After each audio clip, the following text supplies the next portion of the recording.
Hello, this is Ian Vogelesang, and this is the Introduction to IV Output CSV Files presentation. Before you review this presentation, please go through the Introduction to IV material, and then this presentation, the Introduction to IV Output CSV Files, is what you should know before you review the IV demo output, which for HDS users is located on the filer at /scripts/IV/output/sample output. For ITBD team members or non-performance team members at HDS, you'll get a zip file from me that has an archive of the output from the demos. Then in terms of programming IV, the programming IV reference PowerPoint material has full details and can be actually read standalone, but it's recommended to go through the introduction and review the demos, the sample output, which introduce the major programming features one at a time. And then the programming IV reference material serves as a reference with all of the details. The IV engine has control statements.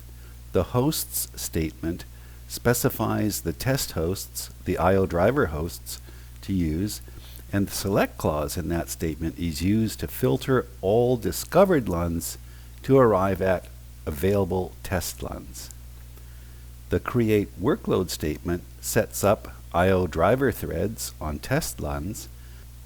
The create rollup statement sets up two-way structures used to centrally roll up detailed data from test host workloads and to send out IO driver parameter updates to those workloads. The go statement runs a test step, a subinterval sequence. As we saw in the IV introductory material, when IV slave is fired up on each test host, it runs the showluns.shell script, and then centrally at the master host, the output from all of these showlun.shell script invocations on all of the test hosts is combined into a master list of all LUNs and all test hosts. There's a header line that has the column titles, which are the names of the attributes, and then there's one line for each LUN on each test host with the values of those attributes described in the header line.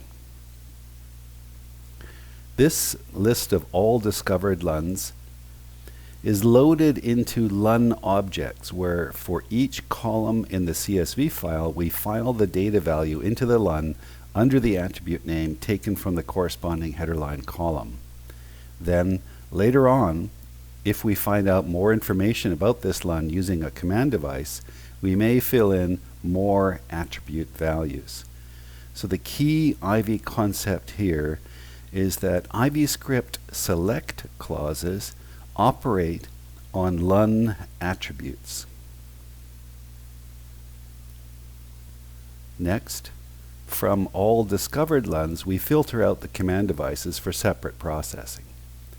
Then, since all discovered LUNs contains every /dev/sdxx entry, including test host boot drives, for safety, the hosts statement select clause must specify a value for one or both of serial number and vendor.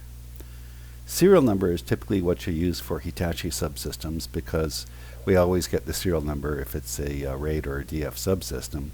You can use vendor if you're testing a non-Hitachi vendor, which hopefully is going to be a different vendor from your boot drive. The select clause on the hosts statement is the only select clause that operates on all discovered LUNs in order to create available test LUNs. Later, when we use create workload to create a workload and attach it onto a set of test LUNs, the select clause in the create workload statement selects from available test LUNs. For every available test LUN that is mapped to a Hitachi RAID subsystem LDEV, for which we have a command device, we augment the available test LUN with the RMLib API attributes of the underlying LDEV. This enables things like select drive type equals FMDDC2, for example. Using the RMLib API configuration data that we retrieved from the command device, and using static tables of relationships for the specific subsystem model obtained from subsystem documentation, we further augment the LUN with indirect attributes. Tagging the LUN with the names of the associated subsystem configuration elements of different types enables us to filter real-time RMLib API performance data by the workload LUNs which comprise a rollup instance.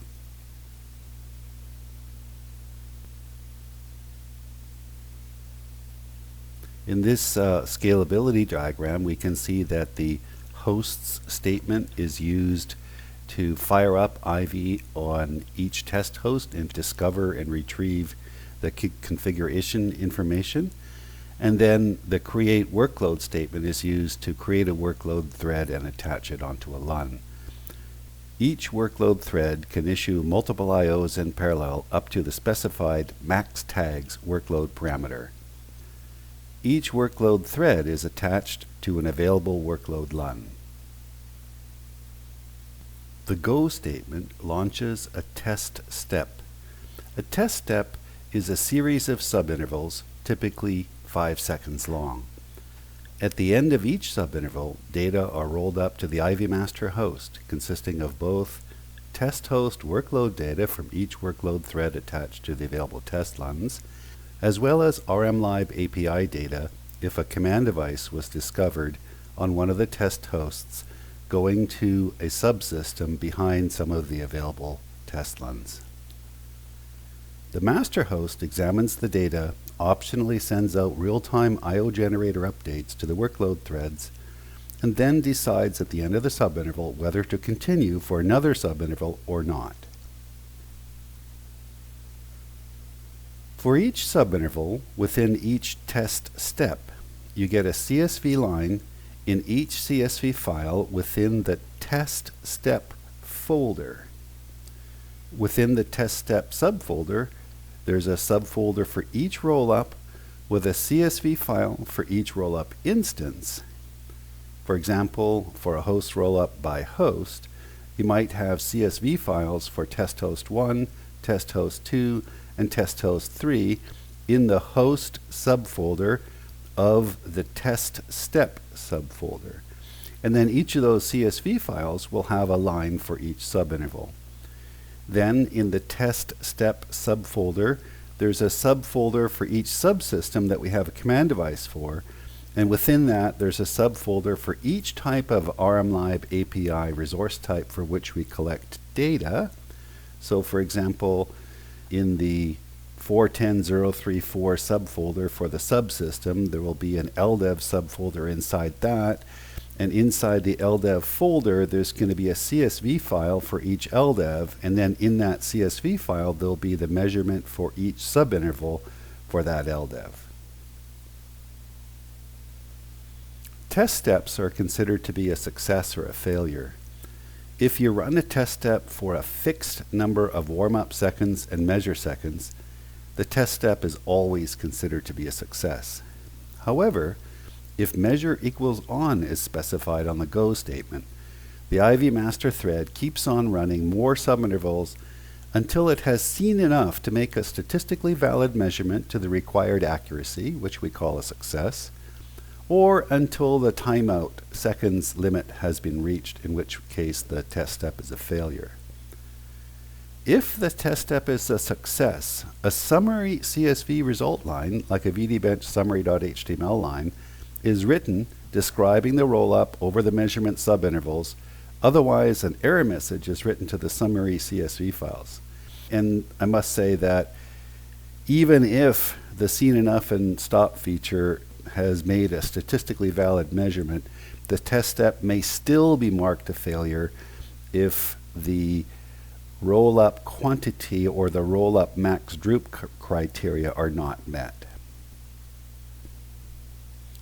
So here's a diagram showing a typical test step consisting in this case of 2 warmup subintervals, 2 measurement subintervals, and 1 cooldown interval. I've just selected a small number of subintervals to make it easy to show the diagram. So if the test step is a success, then there is a first measurement subinterval, a last measurement subinterval, and the roll-up across the measurement subintervals is what goes into the summary CSV. And then the details for each subinterval go into the test step CSV files. So for each roll-up, there is a summary CSV folder in the root test output folder beside the test step subfolders. The summary subfolder contains a CSV file for each rollup instance where you get one line, a summary line for each test step. And for those of you that have used VDBench, the equivalent of the summary.html file in VDBench is the all equals all CSV file in the all rollup subfolder. In Ivy, there's always an all rollup that has one instance, all, covering all workload threads. With the command device, there are no measurement summary CSV files for ARMLive API data, like there are for by subinterval ARMLive API data within a test step folder. However, some key ARMLive API data metrics are filtered by rollup instance, and these filtered by rollup instance ARMLive API metrics are shown in columns within the regular workload summary CSV file. Now we're ready to look at IV output. Here we're just going to use PowerPoint to show you a snapshot of the directory. But in the individual demo videos, we're going to actually look at real output. This is a screen snapshot of the Windows Explorer pointed to the output from an Ivy test run. We can see here that the Ivy script file was called demo7 measure IOPS at MP busy, because that's the name of the Ivy output folder. This folder is a subfolder of the output folder root, which defaults to scripts Ivy output. Within the test output folder itself, we can see that we have a text file that shows all discovered LUNS on all hosts. And then there's an available test configuration summary file. Then there's a CSV file which shows you all available test LUNS. There's a copy of the source Ivy script program. And then the final file there is a file to help visualize DFC equals PID dynamic feedback control. This is the CSV file that I clicked on to make the charts that showed the line rising, the IOPS rising up and then locking onto the target that we saw in the Ivy introductory material. This CSV file is in the overall directory because it's aggregated over all test steps. There's one line from each test step, so this CSV file goes in the main output folder. Subfolders of the Ivy test output folder. First of all, if a command device was discovered, a folder containing a detailed set of ARMLive API configuration CSV files is put in a subsystem configuration subfolder. Then next, we can see an all folder. Every Ivy test has an all rollup with one instance that has all workloads in it. So you'll always see this all subfolder.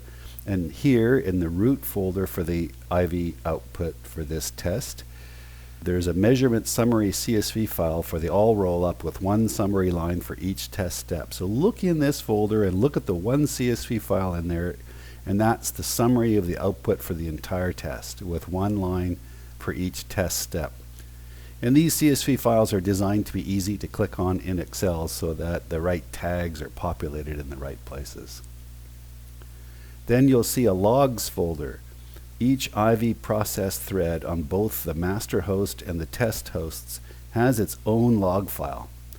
Use the -log command line option to turn on logging of routine events.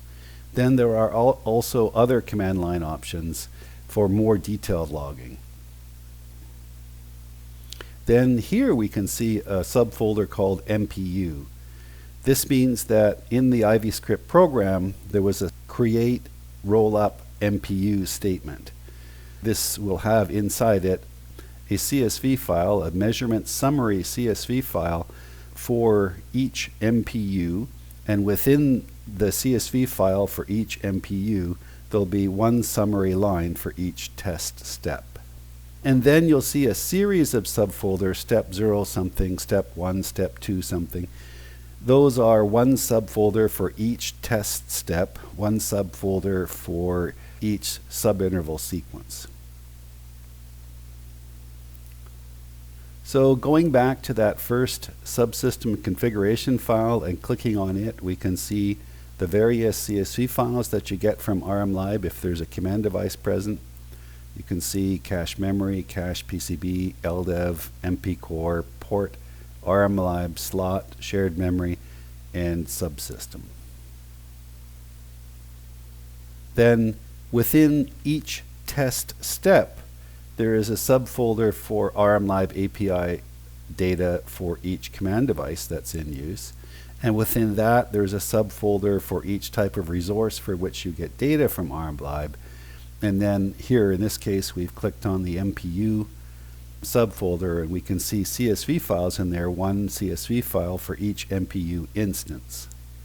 And since this is a test step subfolder, these CSV files have one line for each subinterval within that test step. And the data that's recorded here from rmlib API is synchronized with the workload data that you see in the other subfolders.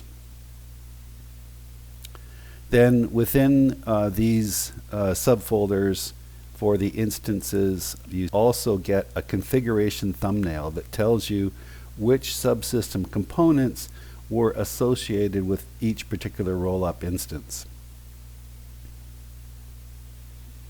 Then finally, instead of browsing through all of the CSV files and all of the subfolders within Ivy, which can be a little bit confusing, I've built an Excel tool that loads the Ivy output CSV files that you're interested into an Excel spreadsheet. Here's a screen snapshot. I find it a little bit faster to copy the output from the filer because there may be many individual files comprising the output from an Ivy run. My PC has an SSD boot drive, and I typically will copy the output from the filer onto my own PC so that when I run this tool to load the files, it runs fast. So you can play with this tool. You click on which types of data that you want to see, and then you browse for the Ivy output folder. You click the import button, and then it loads just those CSV files that you're interested in. I'd recommend this as a way to more easily explore the demo output. If you have any questions or if you have any comments and suggestions, please shoot me an email, ian.vogelesang@hds.com. Thanks very much. And then in the following videos, we're going to actually look at individual demos introducing the major features of Ivy. Thank you.